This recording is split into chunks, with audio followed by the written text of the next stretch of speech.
Pemirsa, Ketua KONI Kabupaten Oku, M. Fahrudin mengakui atlet-atletnya yang diberangkatkan ke Lahat untuk mengikuti Pekan Olahraga Provinsi ke-14 dinilai kurang pembinaan akibat kurangnya pemasukan anggaran di KONI.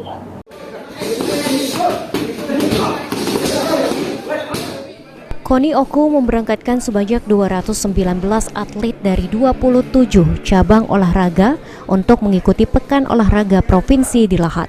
Namun keberangkatan para atlet ini dinilai sedikit dipaksakan. Pasalnya, banyak cabang olahraga atlet kurang pembinaan. Hal ini diakui Ketua KONI Oku M. Fahrudin saat melepas para atlet di rumah dinas Bupati. Ketua KONI Oku beralasan kurangnya pembinaan itu diakibatkan kurangnya pasokan anggaran yang mengalir di KONI Oku. Target kita masuk 3 besar. Pak, ini kan isu-isu di luar ini banyak kendala terkait Porprov Oku ini, Pak.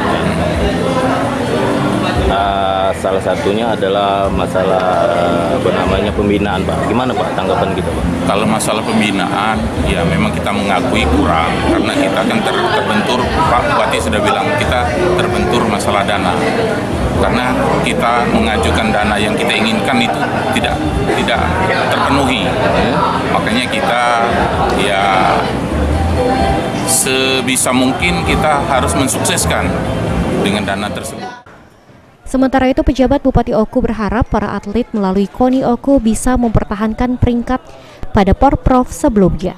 Jadi seperti capaian-capaian sebelumnya bahwa kami dari pemerintah Oku khususnya tidak menargetkan yang muluk-muluk.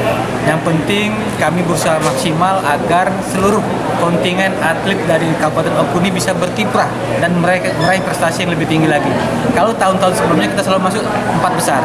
Mudah-mudahan tahun ini bisa kita masuk ke 3 besar atau 2 besar, insya Allah.